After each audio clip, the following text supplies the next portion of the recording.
ថ្ងៃនេះខ្ញុំប្រាប់ពីរបៀប download Magnetic Out OS យើងយកមកកៅការនៅលើ EVE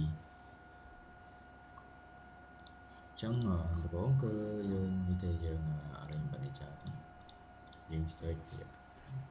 EVE មក .net EVE ចេះទៅយើងឃើញ website គេមកអញ្ចឹងយើងចូល document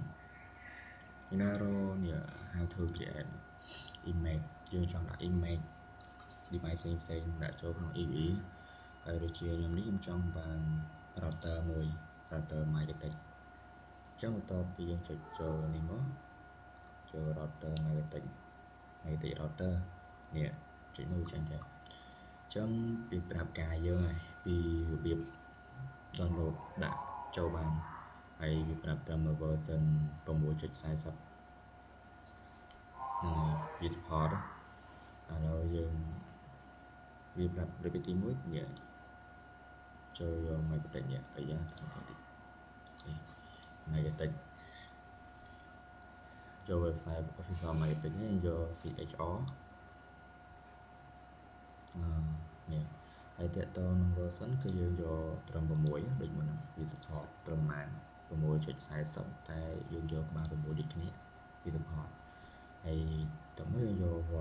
raw disk យើង download raw disk មកដាក់នៅទីតាំងណាដែលយើងចង់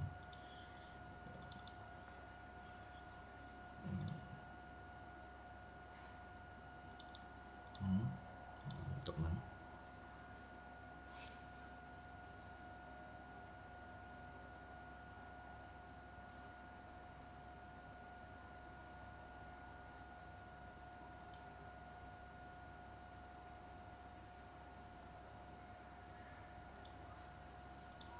អូខេនេះជា file Magnetic